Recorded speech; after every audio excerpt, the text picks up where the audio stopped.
us to be a maximally truth-seeking AI, even if that truth is sometimes at odds with what is politically correct. In order to understand the nature of the universe, you must absolutely rigorously pursue truth, or you will not understand the universe. You will be suffering from some amount of delusion or error. So that is our goal. Figure out what's going on. And we're very excited to present Grok3, which is, we think, an order of magnitude more capable than Grok2 in a very short period of time. And that's thanks to figure out what's going on. The hard work. We're very excited to present an incredible team, which is, we think, an order of magnitude more capable in a very short period of time. And that's thanks to figure out what's going on. We're very excited to present Grok3, which is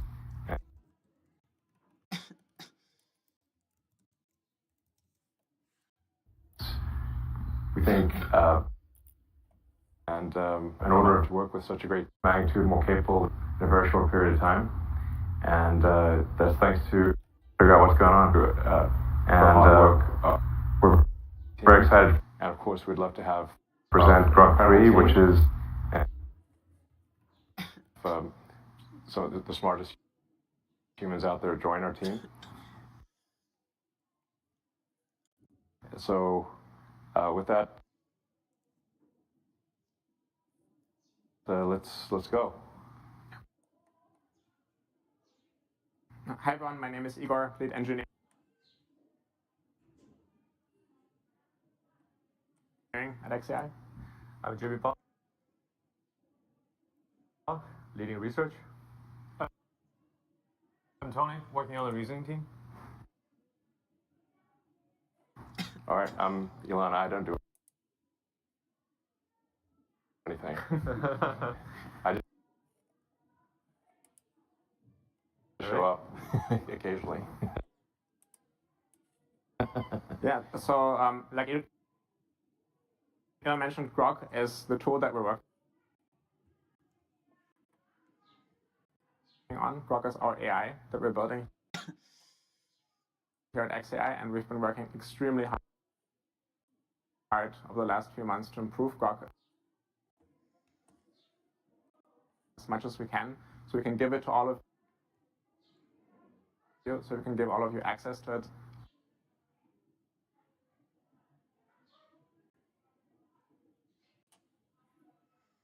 We think it's going to be extremely useful. We think it's going to be interesting to talk to funny, really funny, and we're going to explain to you how we've improved Grok over the last few months. We can give it all a jump in capabilities. Yeah, actually, we should explain maybe also why do we call it Grok? So Grok is a word from a Heinlein novel, Stranger in a Strange Land, and it's I think it's going to be extremely useful. Used by a guy who was raised on Mars. And the word Grok is to sort of fully and profoundly understand something. That's what the word Grok means. Fully and profoundly understand something. And empathy is important. True. Yeah. So if we charted XAI's progress in the last few months, it's only been 17 months since we started kicking off our very first model. Grok1 was almost like a toy by this point, only 314 billion parameters. And now if we plot the progress, the time on the x-axis, the performance of favorite benchmark numbers, MMLU, on the y-axis, we're literally progressing at unprecedented speed across the whole field. And then we kick off Grok 1.5 right after Grok 1, released after November 2023, and then Grok 2. So if we look at where all the performance coming from, when you have a very correct engineering team and all the best AI talent, the only one thing we need is a big intelligence comes from big cluster. So we can reconvert the entire progress of XAI, now replacing the benchmark on the y-axis, to the total amount of training flops. That is how many GPUs we can run at any given time to train our large language models, to compress the entire internet. So after Grok 2, all human knowledge, really. That's right. Yeah, internet being part of it, but it's really all human knowledge, everything. Yeah, the whole internet fits into a USB stick at this point. It's like all the human tokens, yeah. That's right. Yeah. Very soon into the real world. Yeah. So we had so much trouble actually training Grok 2 back in the days. We kicked off the model around February, and we thought we had a large amount of chips, but turned out we can barely get 8K training chips running coherently at any given time. And we had so many cooling and power issues. I think you were there in the data center. Yeah, it was like really sort of more like 8K chips on average at 80% efficiency, more like 6,500 effective H100s training for several months. But now we're at 100K. So yeah, that's right. More than 100K. That's right. So what's the next step, right? So after Grok 2, so if we want to continue to accelerate, we have to take the matter into our own hands. We have to solve all the coolings, all the power issues, and everything. Yeah. So in April of last year, Elon decided that really the only way for XAI to succeed, for XAI to build the best AI out there, is to build our own data center. So we didn't have a lot of time for it because we wanted to give you Grok3 as quickly as possible. So really, we realized we have to build the data center in about 4 months. It turned out it took us 122 days to get the first 100K GPUs up and running, and that was a monumental effort to be able to do that. We believe it's the biggest fully connected H100 cluster of its kind. We didn't just stop there. We actually decided that we need to double the size of the cluster pretty much immediately if we want to build the kind of AI that we want to build. So we then had another phase, which we haven't talked about publicly yet. So this is the first time that we're talking about this, where we doubled the capacity of the data center yet again. And that one only took us 92 days. So we've been able to use all of these GPUs, use all of this compute to improve Grok in the meantime. And basically today we're going to present you the results of that, the fruits that came from that. Right. So that's... Yeah, so all the paths, all the roads leads to Grok 3. 10x more compute. More than 10x, really. Yeah, really. Maybe 15x-ish. Yep, compared to our previous generation model. And Grok 3 finished the pre-training early January. We start, the model is still currently training, actually. So this is a little preview of our benchmark numbers. So we evaluated Grok 3 on 3 different categories: on general mathematical reasonings, on general knowledge about STEM and science, and then also on computer science, coding. So AIME, American Invitational Math Examination, hosted once a year.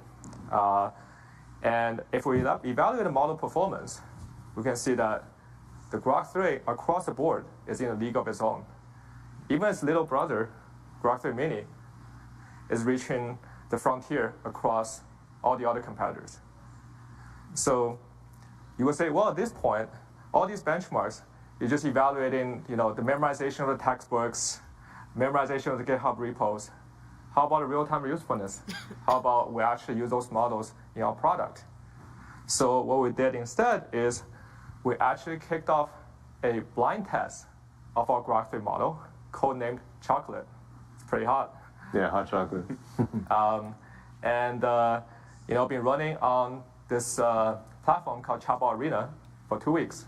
I think the entire X platform at some point speculated this might be the next generation of AI coming our way. So how this Chatbot Arena works is that it strips away the entire product surface, right? It's just raw comparison of the engine of those AGIs, the language models themselves, and place the interface where the user will submit one single query, and you get to show 2 responses. You don't know which model they come from, and in the end, you make the vote. So in this blind test, Grok 3, an early version of Grok 3, already reached like 1,400 no other models has reached an Elon score, head-to-head comparison to all the other models at this score. And it's not just one single category. It's 1,400 aggregated across all the categories in chatbot capabilities, instruction following, coding. So it's #1 across the board in this blind test. And it's still climbing, so we actually have to keep updating it. So it's 1,400, about 1,400 and climbing. Yeah, and in fact, we have a version of the model that we think is already much better than the one that we tested here. Yeah. We'll see, how far it gets, but that's the one that we're, working on or talking about today. Yeah. So actually, one thing, if you're using Grok3, I think you may notice improvements almost every day because we're continuously improving the model. So literally, even within 24 hours, you'll see improvements. Yep. So, but we believe here at XAI, getting the best pre-training model is not enough. That's not enough to build the best AI. And the best AI need to think like a human. You need to contemplate about all the possible solutions, self-critique, verify all the solutions, backtrack, and also think from the first principle. That's a very important capability. So we believe that as we take the best pre-trained model and continue training it with reinforcement learning, it will elicit the additional reasoning capabilities that allows the model to become so much better and scale not just in the training time, but actually in the test time as well. So we already found the model is extremely useful internally for our own engineering, saving hours of time, hundreds of hours.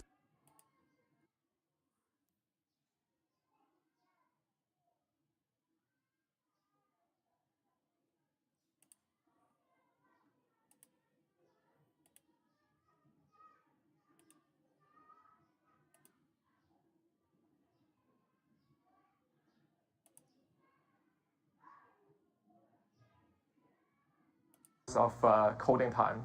So Igor, you're the power user of our Grok3 reasoning model. So Yeah. what are some use cases? Yeah, so like Jimmy said, we've added advanced reasoning capabilities to Grok, and we've been testing them pretty heavily over the last few weeks. I wanted to give you a little bit of a taste of what it looks like when Grok is solving hard reasoning problems. So we prepared 2 little problems for you. One comes from physics, and one is actually a game that Grok is going to write for us. So when it comes to the physics problem, what we want Grok to do is to plot a viable trajectory to do a transfer from Earth to Mars, and then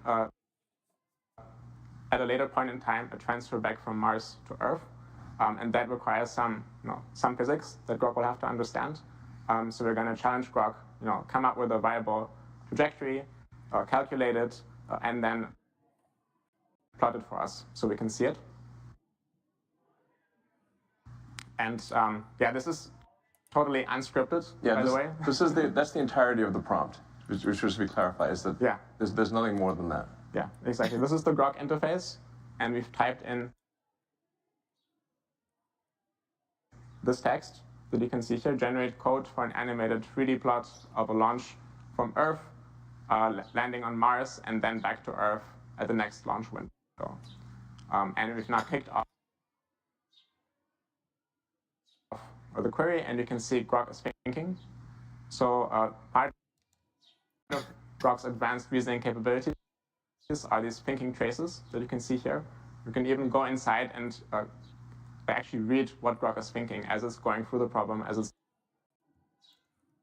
trying to solve it.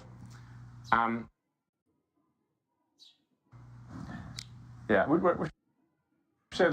are doing some obscuration of the thinking so that our model doesn't get totally copied instantly. So there's more to the thinking than is displayed. Yeah, and because this is totally unscripted, there's actually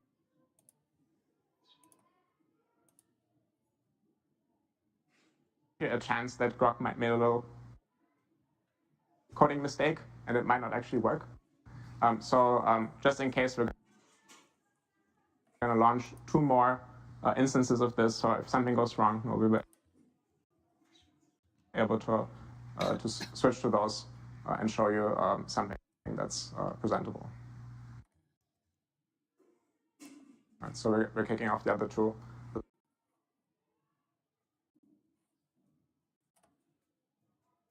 well.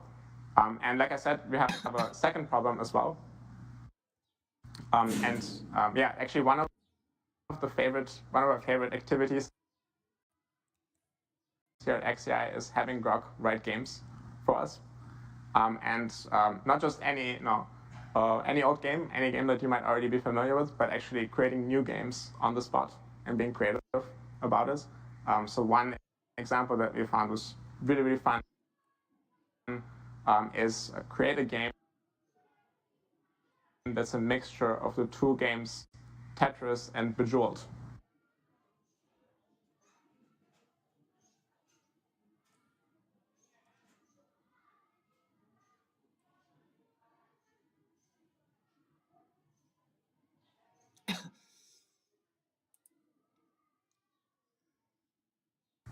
So this is maybe an important thing. Like this, obviously, if you ask an AI to create a game like Tetris, there are many examples of Tetris on the internet that have, or a game like Bejeweled, whatever. It can copy it. What's interesting here is it achieved a creative solution combining the two games.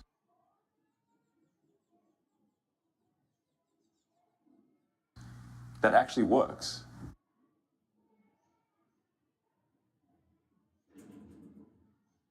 And is a good game. Yeah. We're seeing the beginnings of creativity. Yeah.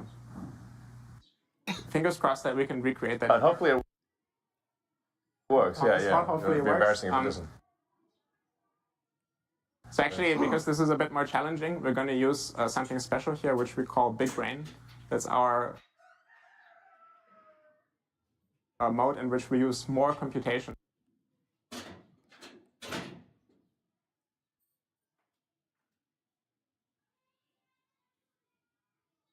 Which is more reasoning for Grok, just to make sure that there's a good chance here that it might actually do it. So we're also going to fire off 3 attempts here at solving this game, at creating this game that's a mixture of Tetris and Bejeweled. Yeah, let's see what Grok comes up with. I've played the game. It's pretty good. You're like, wow, okay, this is something. Yeah. So while Grok is thinking, in the background, we can now actually talk about some concrete numbers. How well is Grok doing across tons of different tasks that we've tested it on. So we'll hand it over to Tony to talk about that. Yeah. Okay. So let's see how Grok does on those interesting, challenging benchmarks. So reasoning, again, refers to those models that actually thinks for quite a long time before it tries to solve a problem. So in this case, around a month ago, the Grok3 pre-training finished. So after that, we worked very hard to put the reasoning capability into the current Grok3 model. But again, this is very early days, so the model is still currently in training. So right now, what we're going to show to people is this beta version of the Grok3 reasoning model. Alongside, we also are training a mini version of the reasoning model.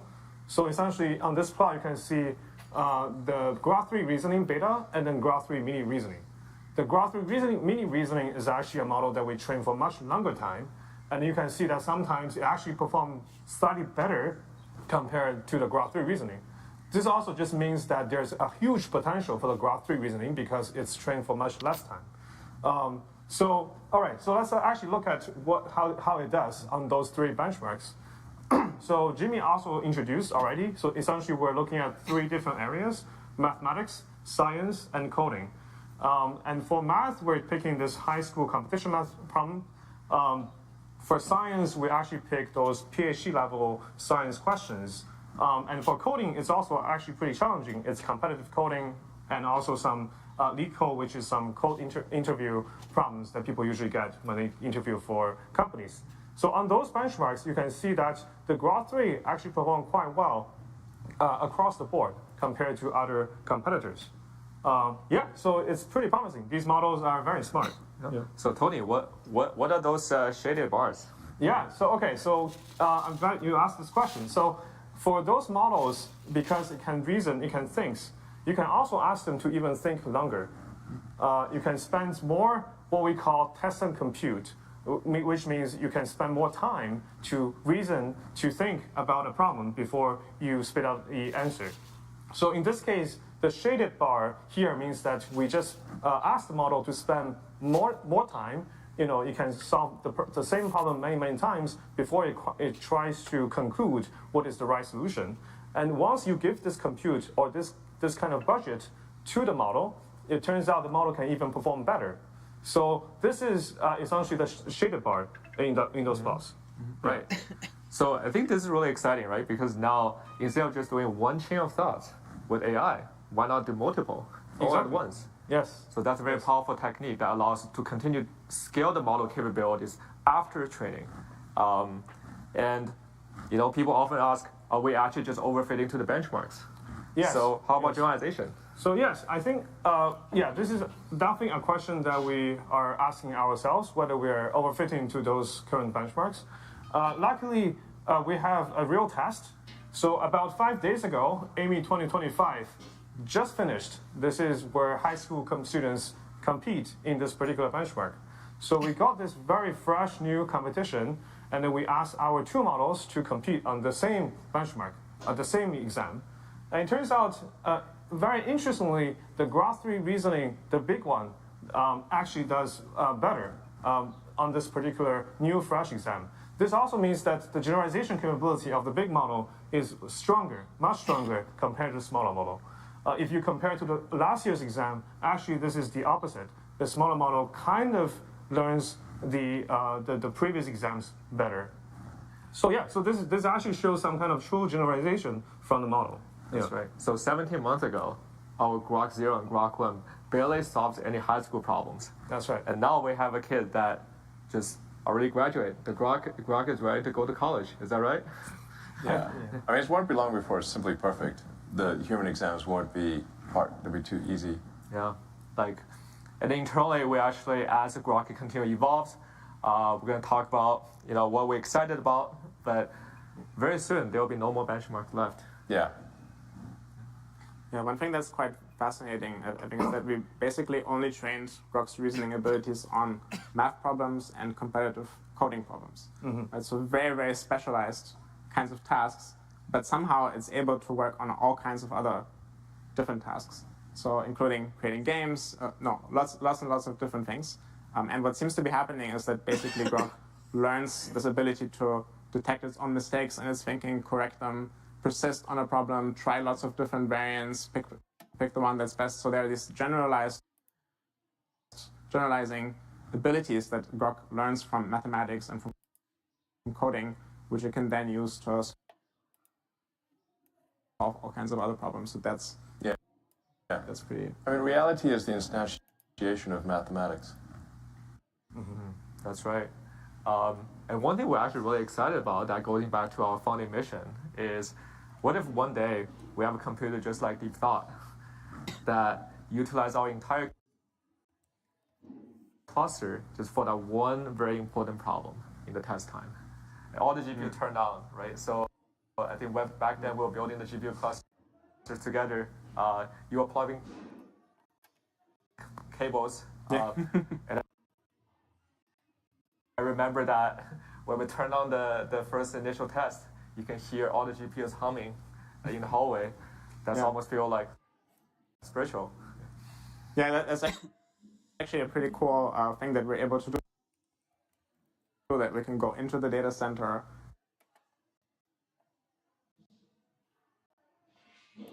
and tinker with the machines there. So, for example, we went in and we unplugged a few of the cables and just made sure that our training setup is still running stably. So that's something that I think most AI teams out there don't usually do, but it's actually totally unlocks like a new level of reliability and what you're able to do with the hardware. So Okay, so when are we going to solve Riemann? So the easiest solution is to numerate over all possible strings. And as long as you have a verifier, enough compute, you'll be able to do it. Okay. My projection will be... What's your guess? What does your neural net calculate? So my bold prediction, so 3 years ago I told you this, I think now it's 2 years later, two things are going to happen. We're going to see machines win some medals. Yeah. Turing's Award, Absolutely. Fields Medal, Nobel Prize, with probably some expert in the loop, right? So the expert uplifting. Do you mean so this year or next year? Okay. That's what it comes down to, really. Yeah. so it looks like Grok finished all of its thinking on the two problems. So let's take a look at what it said. All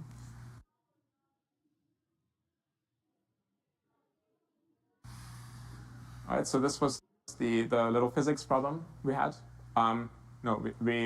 We've collapsed the thoughts here, so they're hidden, and then we see Grok's answer below that. So it explains.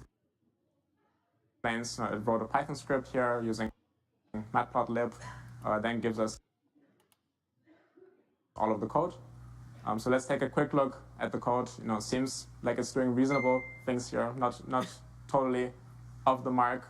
Solve Kepler says here, so maybe it's solving Kepler's law numerically. There's really only one way to find out if this thing is working. I'd say let's give it a try. Let's run the code.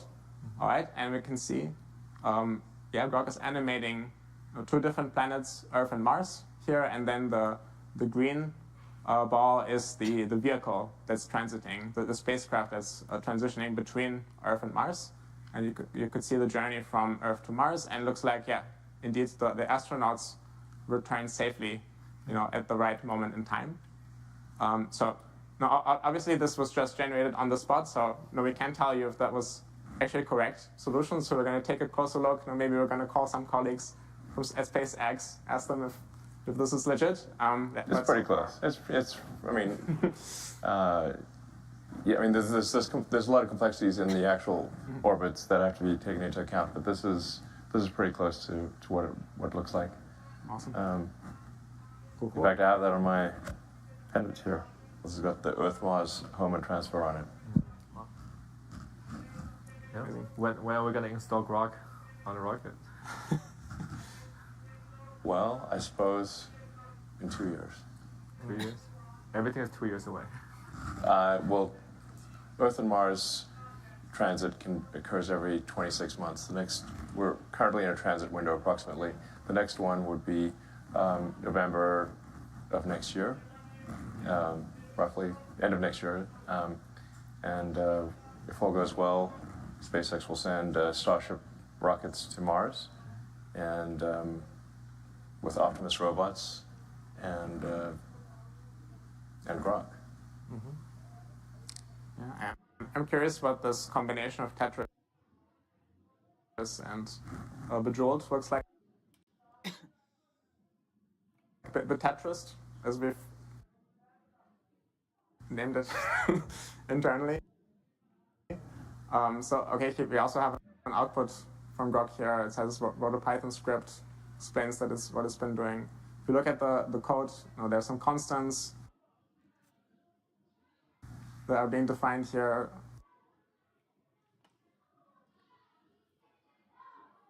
Some colors, then the terminals, the pieces of Tetris are there. Obviously, very hard to see at one glance if this is good. So we gotta run this to figure out if it's working. Well, let's give it a try. Fingers crossed. All right. So this kind of looks like Tetris, but the colors are a little bit off. Right, the colors are different here, and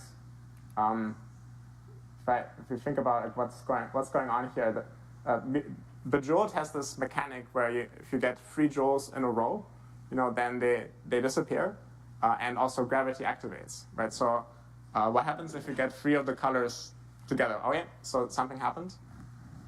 So I think what Grok did in this version is that once you connect at least 3 blocks of the same color in a row, then gravity activates and they disappear, and then gravity activates and all the other blocks fall down. Kind of curious if there's still a Tetris mechanic here where if the line is full, does it actually clear it, or what happens then? It's up to interpretation, so who knows? Yeah, it'll do different variants when you ask it. It doesn't do the same thing every time. Exactly. We've seen a few other the Tetris that worked very differently, but this one seems cool. So, yeah. Are we ready for Game Studio at X.AI? Yes. So we're launching an AI gaming studio at XAI. If you're interested in joining us in building AI games, please join XAI. We're launching an AI gaming studio. We're announcing it tonight. Let's go. Epic Games. But wait, that's an actual game studio. Yeah. Yeah. All right, so I think one thing is super exciting is that once you have the best pre-trained model, you have the best reasoning model, right? So we already see that when you actually give the capability for those models to think harder, think longer, think more broad, the performance continually improves. And we're really excited about that. What happens if we not only allow the model to think harder, but also provide more tools? Just like how real humans to solve those problems. For real humans, we don't ask them to solve Riemann hypothesis just with a piece of pen and paper, no internet. So with all the basic web browsing, search engine, and code interpreters, that builds the foundations, and the best reasoning model builds the foundations for the Grok agent to come. So today we're actually introducing a new product called DeepSearch. That is the first generation of our Grok agents that not just helping the engineers and researchers and scientists to do coding, but actually help everyone to answer questions that you have day to day.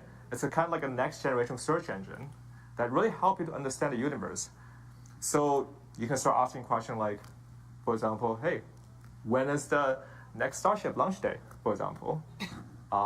So let's try that. Let's get the answer. On the left-hand side, we see a high-level progress bar. Essentially, the model not only just going to do one single search like the current RAG system, but actually thought very deeply about, hey, what's the user intent here? And what are the facts I should consider at the same time? And how many different websites I should go and read their content, right? So this can really save hundreds of hours of everyone's Google time if you want to really look into certain topics. And then on the right-hand side, you can see the bullet summaries of how the current model is doing, what websites browsing, what sources verifying, and oftentimes actually cross-validate different sources out there to make sure the answer is actually correct before it's output final answer. And we can, at the same time, fire up a few more queries. How about, Elon, you're a gamer, right? So sure. Yeah, so how about what are some of the best builds and most popular builds in Pascal Excel? Hardcore, right? Hardcore league. You can technically just look at the hardcore ladder. Might be a fast way to figure it out. Yeah, we'll see what the model does. And then we can also do, something more fun. For example, how about make a prediction about March Madness out there? Yeah, so this is kind of a fun one where Warren Buffett has a $1 billion bet. If you can exactly match the sort of the entire winning tree of March Madness, you can win $1 billion from Warren Buffett. So it would be pretty cool if AI could help you win $1 billion from Buffett. That seems like a pretty good investment. Let's go. Yeah. All right, so now let's fire up the query and see what model does. So we can actually go back to our very first one. How about the... Buffett wasn't counting on this. It's already done. That's right. Okay, so we got the result of the first one. The model thought around 1 minute. So the key insight here, the next starship is going to be on 24th or later, so no earlier than February 24th. It might be sooner.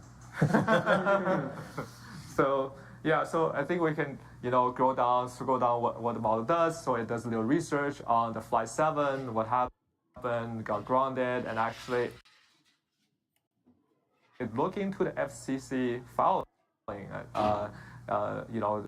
from its data collections, and then actually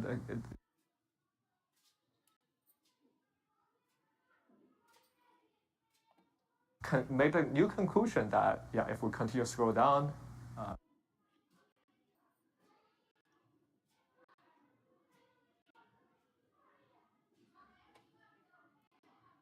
let's see.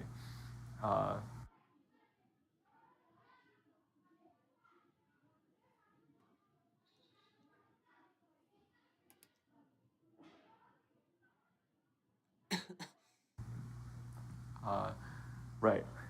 Yeah. So it makes the little table. I think inside XAI, we often joked about the time to the first table is the only latency that matters. Yeah. So that's how the model makes the inference and look up all the sources. And then we can look into the gaming one. So how about the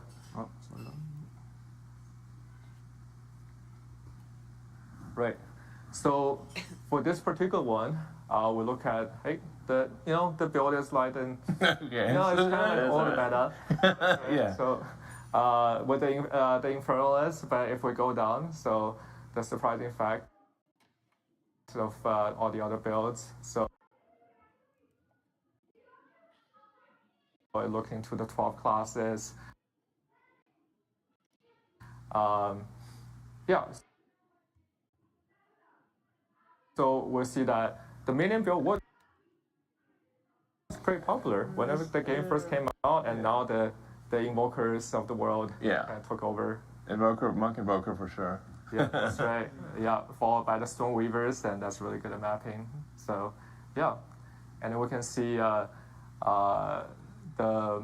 March Madness. How about that? So, one interesting thing about the deep search is that if you actually go into the panel where it shows, what are the subtasks, you can actually click the bottom left of this, right? And then in this case, you can actually scroll through, actually reading to the mind of Grok. What informations does the model actually think about are trustworthy, what are not? How does it actually cross-validate different information sources? So that makes the entire search experience and information retrieval process a lot more transparent to our users. And this is much more powerful than any search engine out there. You can literally just tell it, only use sources from X, and it will try to respect that. Yeah. And so it's much more steerable, much more intelligent than... I mean, it really should save you a lot of time. So something that might take you half an hour or an hour of researching on the web or searching social media, you can just ask it to go do that and come back, and 10 minutes later, it's done an hour's worth of work for you. That's really what it comes down to. Exactly. And maybe better than you could have done it yourself. Yeah. Mm-hmm. Think about you have infinite amount of interns working for you. Now you can just fire up all the tasks and come back a minute later. So this is going to be an interesting one. So March Madness had not happened yet. So I guess we have to follow up with a next live stream. Yeah. It seems like pretty good. Like $40 might get you $1 billion. $40 subscription. That's right. I mean, my word. So So when are the users gonna have their hands on Grok3? Yeah. So the good news is we've been working tirelessly to actually release all of these features that we've shown you. The Grok3 base model with amazing chat capabilities. That's really useful. That's really interesting to the deep search, the advanced reasoning mode. All of these wanna roll them out to you today.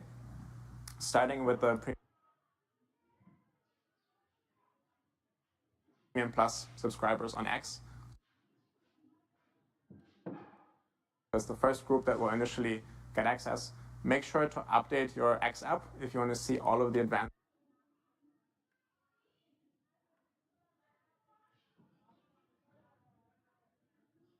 capabilities, because we just released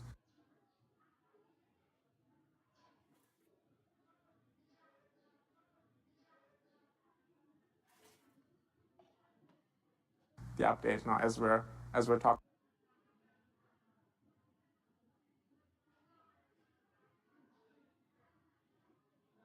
here.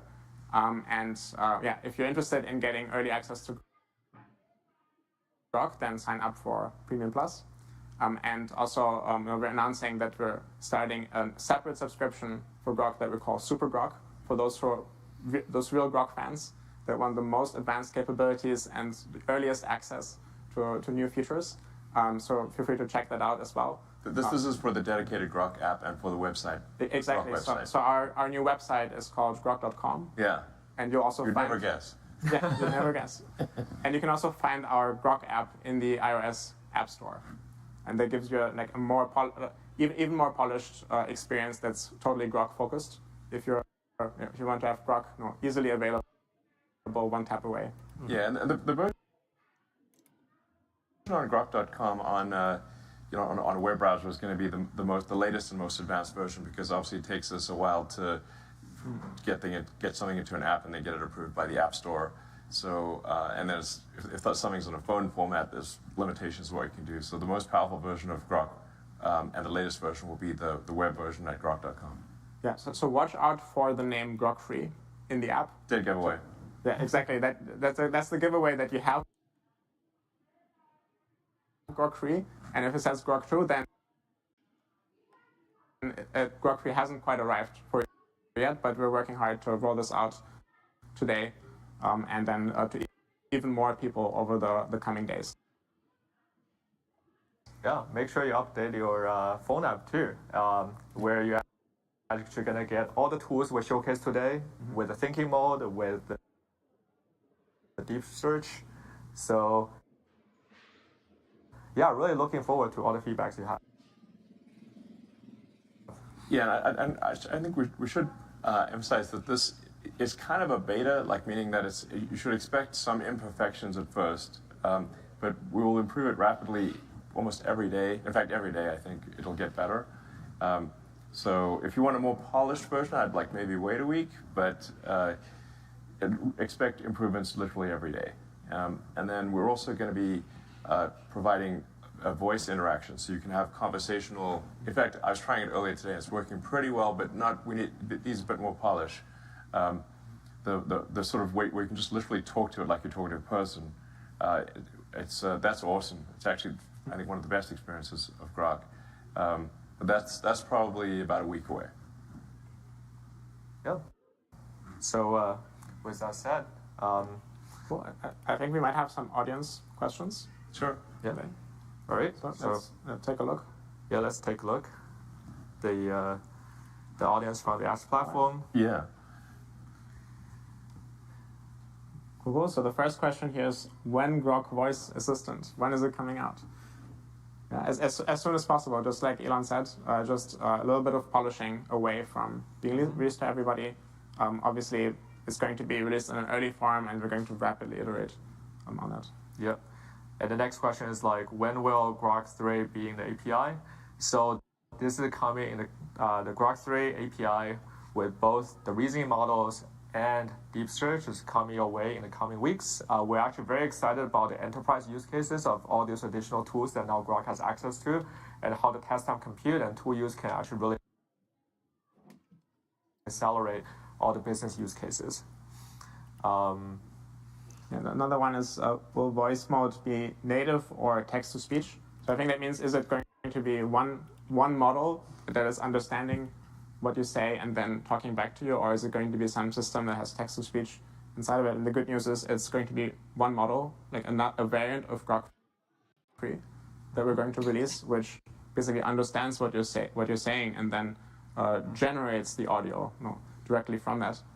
So very much like Grok3 generates text, that model generates audio. and that has a bunch of advantages. I was talking to it earlier today, and it said, "Hi, Igor," reading my name probably from some text that it had. And I said, "No, my name is Igor," and it remembered that. So it could continue to say Igor, just like a human would, and you can't achieve that with text-to-speech. So, yeah. So, here's a question for you. Pretty spicy, Elon. Is Grok a boy or a girl? And are they single? Grok is whatever you want it to be. Yeah. Yeah. Are they single? Yes. All right. The shop is open. So honestly, people are going to fall in love with Grok. It's like 1,000% probable. Yeah. The next question, will Grok be able to transcribe audio into text? Yes. So we'll have this capability in both the app and also the API. We found that's like, Grok should just be your personal assistant looking over your shoulder, right? And follow you along the way, learn everything you have learned, and really help you to understand the world better, become smarter every day. Yeah, I mean, the voice mode of Grok isn't simply, it's not just voice to text. It understands, like, it's wild. I mean, it's like talking to a person. Okay. Yeah, so any plans for conversation memory? Yeah. Yeah. Absolutely. We're working on it right now. So. I already forgot. That's right. Let's see. What are the other ones? So what about the DM features, right? So if you have personalizations and if you have, Grok remembers your previous interactions. Yes. Should it be one Grok or multiple different Groks? It's up to you. You can have one Grok or many Groks. Mm-hmm. Yep. I suspect people will probably have more than one. Yeah. I want to have a Dr. Grok. Yeah. The Grok dog. That's right. All right. Cool. So in the past, we've open sourced Grok3. Right? So somebody's asking us, are we going to do that again with Grok2? Yeah, I think once Grok, our general approach is that we will open source the last version when the next version is fully out. Mm-hmm. So like when Grok3 is mature and stable, which is probably within a few months, then we'll open source Grok2. Mm-hmm.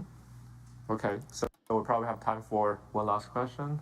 What was the most difficult part about working on this project? I assume Grok3, and what I'm most excited about. So I think me looking back, getting the whole model training on 100K H100 coherently, that's almost like battling against the final boss of the universe, the entropy. Because at a given time, you can have a cosmic ray that beaming down and flip a bit in your transistor. And now the entire gradient update, if it fit Mantissa bit, the entire gradient update is out of whack. And now you have 100,000 of those, and you have to orchestrate them every time, at any given time, any of the GPUs can go down. And yeah. I mean, it's worth breaking down, like, how were we able to get the world's most powerful training cluster operational within 122 days? Because we started off, we actually weren't intending to do a data center ourselves. We were going to just, we went to the data center providers and said, how long would it take to have 100,000 GPUs operating coherently in a single location? And we got time frames from 18 to 24 months. So we're like, well, 18 to 24 months, that means losing is a certainty. So the only option was to do it ourselves. So then if you break down the problem, I guess I'm doing like reasoning here, like makes you think. one single chain though. Yeah, exactly. So well, we needed a building. We can't build a building, so we must use an existing building. So we looked for basically for factories that had been abandoned, but the factory was in good shape, like the company had gone bankrupt or something. So we found an Electrolux factory in Memphis. That's why it's in Memphis, home of Elvis, and also one of the oldest. I think it was the capital of ancient Egypt. And it was actually a very nice factory that, I don't know, for whatever reason, that Electrolux had left. So that gave us shelter for the computers. Then we needed power. We needed at least 120 megawatts at first, but the building only had 15 megawatts, and ultimately for 200,000 GPUs, we needed a quarter gigawatt. So we initially leased a whole bunch of generators. So we have generators on one side of the building, just one trailer after trailer of generators, until we get the utility power to come in. But then we also need cooling. So on the other side of the building, it was just trailer after trailer of cooling. So we leased about a quarter of the mobile cooling capacity of the United States on the other side of the building. Then we needed to get the GPUs all installed, and they're all liquid cooled. So in order to achieve the density necessary, this is a liquid cooled thing for the liquid cooling. Nobody had ever done a liquid cooling data center at scale. So this was an incredibly dedicated effort by a very talented team to achieve that outcome. I may think, now it's going to work. Nope. The issue is that the power fluctuations for a GPU cluster are dramatic. So it's like this giant symphony that is taking place. Like imagine having a symphony with 100,000 or 200,000 participants in the symphony, and the whole orchestra will go quiet and loud in 100 milliseconds. And so this caused massive power fluctuations. So then, which then caused the generators to lose their minds, and they weren't expecting this. So to buffer the power, we then used Tesla megapacks to smooth out the power. So the megapacks had to be reprogrammed. So with XAI, working with Tesla, we reprogrammed the megapacks to be able to deal with these dramatic power fluctuations to smooth out the power so that the computers could actually run properly. And that worked. It's quite tricky. But even at that point, you still have to make the computers all communicate effectively. So all the networking had to be solved, and debugging a bazillion network cables, debugging nickel at 4 in the morning. I think we solved it like 4:20 roughly 4:20 a.m. Yes, was when we figured out like there's some. Well, there were a whole bunch of issues. Well, like one there was like a BIOS mismatch. Yeah, the BIOS was not set up correctly. Yeah. We had to diff our LSPCI outputs between two different machines. One that was working. Yeah. One that was not working. Yeah. Many other things. So, I mean, yeah, exactly. This would go on for a long time if we actually listed all the things. But it's like interesting. It's not like we just magically made it happen. You have to break down the problem, just like Grok does for reasoning, into the constituent elements, and then solve each of the constituent elements in order to achieve a coherent training cluster in a period of time that is a small fraction of what anyone else could do it in. And then once the training cluster was up and running and we could use it, we had to make sure that it actually stays healthy throughout, which is its own giant challenge. And then we had to get every single detail of the training right in order to get a Grok3 level model, which is actually really, really hard. So we don't know if there are any other models out there that have Grok3's capabilities, but whoever trains a model better than Grok3 has to be extremely good at the science of deep learning at every aspect of the engineering. So it's not so easy to pull this off. And this is now going to be the last cluster we built and last model we train. Oh yeah, we've already started work on the next cluster, which will be about 5 times the power. So instead of a quarter gigawatt, roughly 1.2 gigawatts. Maybe what's the Back to the Future was? What's the power in there's the Back to the Future car? Yeah. Anyway, the Back to the Future power car. It's like roughly in that order, I think. And these will be the sort of the GB200/300 cluster. Once again, it will be the most powerful training cluster in the world. So we're not like stopping here. No. And our reasoning model is going to continue to improve by accessing more tools every day. So yeah, we're very excited to share any of the upcoming results with you all. Yeah, the thing that keeps us going is basically being able to give Grok3 to you, and then seeing the usage go up, seeing everybody enjoy. Grok, that's what really gets us up in the morning. So. Yeah. Yeah, thanks for tuning in. Awesome. Everyone. Thanks, guys. Yeah. Hey Grok, what's up? Can you hear me? I'm so excited to finally meet you. I can't wait to chat and learn more about each other. I'll talk to you soon.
generally